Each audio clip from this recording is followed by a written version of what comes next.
Well, when Michelle's mad, I get worried. What if one of the most powerful couples in America wasn't who we thought they were? For years, rumors, whispers, and leaked receipts about Barack and Michelle Obama have kept conspiracy circles alive.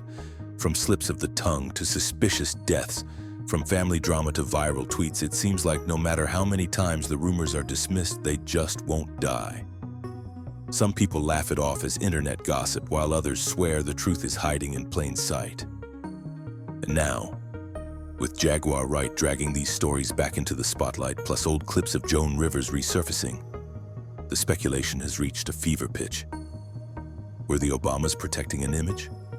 Were insiders silenced? Or are these just wild stories that got out of control? Buckle up, because this rabbit hole is deeper than anyone expected. The first seeds of suspicion didn't come from tabloids or bloggers. They came from Barack Obama himself. At least, that's what people believe. On more than one occasion, during speeches and casual moments, Barack referred to his wife as Michael or Mike. Now, to most people, it was just a verbal slip. Presidents are under intense pressure. They speak constantly, and names can slip. But when clips of Barack calling Michelle Michael started circulating on YouTube and TikTok, the internet turned it into something bigger. Fan compilations showed multiple instances, fueling the theory that maybe, just maybe, it wasn't an accident. And the internet doesn't forget. Each time one of those clips resurfaced, it reignited the rumor mill. People commented things like, "There's no way you slipped the same way that many times." Others joked about it, but many began asking if there was more behind it. But then came a moment that turned a whispered theory into a headline-grabbing storm. Joan Rivers was never afraid to say what others wouldn't. Known for her sharp tongue and fearless comedy, she thrived on controversy. But in 2014, during what should have been a lighthearted street interview, she made a comment that would echo for years. When asked if America would ever see its first female president or its first gay president, Joan smirked and shot back, "We already have it with Obama. You know Michelle is a trans." The interviewer was stunned. He tried to clarify, asking, "She's a what?" And Joan, without hesitation, repeated herself, "A transgender." We all know the phrase "we all know" sent shockwaves through conspiracy circles. To some, it was Joan being Joan, throwing shade and stirring laughter. To others, it sounded like confirmation from an insider who'd been around Hollywood's elite long enough to know things the public didn't. And then, tragedy struck. Weeks later, Joan Rivers passed away unexpectedly during what should have been a routine medical procedure. The timing couldn't have been worse. Theories exploded. Was Joan silenced for saying too much? Did she joke her way into exposing something real? Or was it just dark humor with an unfortunate coincidence? Either way, the conversation was no longer a fringe whisper. It was now a mainstream controversy. But Joan wasn't the only person with shocking words about Michelle. Not long after Joan's comment made waves, an even more chilling claim surfaced. A doctor named Rafael Espinazo allegedly came forward with what he described as first-hand knowledge of Michelle.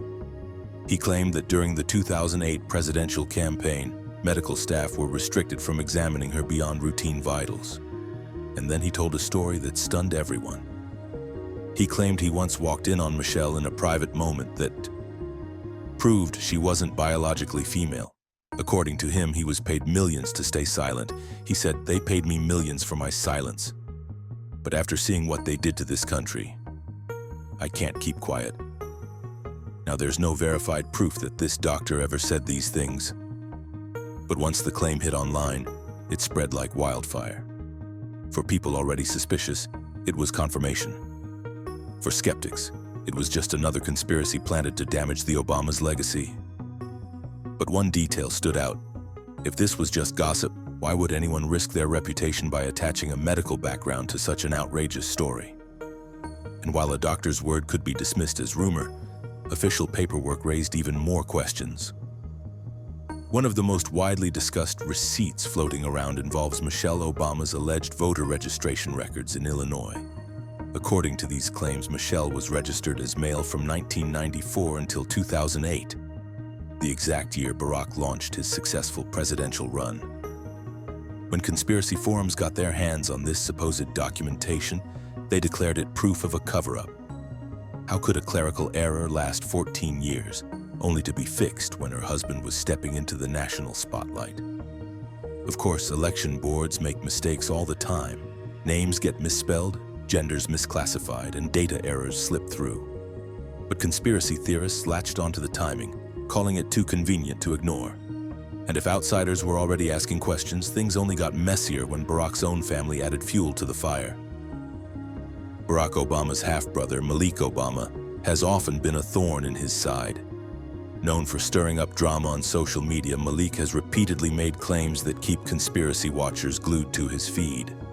At one point, he even asked directly, "Is Michelle Michael?" Coming from a family member, the comment hit differently. Critics said Malik was bitter and chasing attention.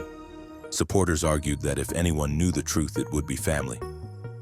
Malik also used the nickname Big Mike when referring to Michelle, which quickly spread through online communities. Each time he spoke, it reignited debate. But Malik's comments were just the beginning. Soon, attention turned to the most private part of the Obama family, their daughters. Family is usually off limits, but the internet has no boundaries. People began noticing that while there were countless polished family photos of the Obamas, there were no pregnancy photos of Michelle. None. And the earliest pictures of Sasha and Malia seemed to begin when they were already several years old. Michelle has spoken openly about conceiving through IVF, explaining the struggles she faced in having children. But conspiracy theorists weren't satisfied. They pointed to Dr. Anita Blanchard and Martin Nesbitt, close family friends, as the alleged real parents of Sasha and Malia. Photos of the two families vacationing together in Hawaii only added to the speculation. Some even claimed that Anita Blanchard, a physician, not only delivered the Obama daughters, but was also their biological mother. The theory gained traction online, with people dissecting facial similarities between the girls and the Nesbitts. And if that sounds far-fetched, remember, it ties back directly to Joan Rivers. Because when she made her infamous comment, maybe she wasn't just being shady. Maybe she'd heard these same whispers for years. The fact that Joan Rivers died so soon after her shocking comment will forever be part of the conversation. Officially, she suffered complications during a routine throat procedure. But the conspiracy community wasn't buying it. They pointed to the timing, arguing it was too suspicious. They claimed she had revealed a truth too openly and paid the ultimate price for it. While there's no evidence to support that, it didn't matter. The narrative stuck. And from then on, every suspicious tragedy connected to the Obamas was seen through the same lens. Which brings us to the case that reignited everything in the last couple of years. Tafari Campbell wasn't a stranger.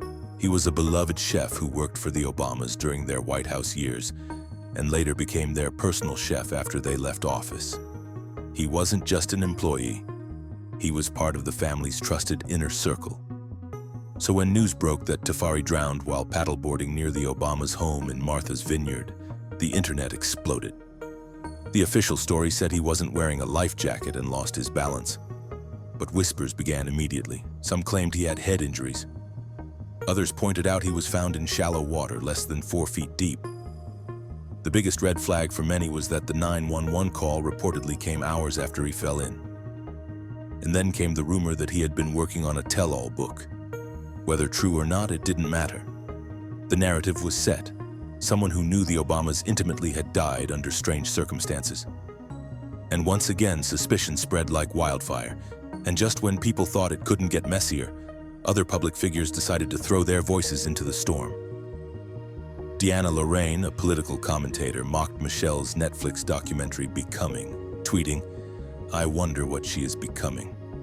Stu Peters claimed Sasha and Malia weren't Barack and Michelle's real children.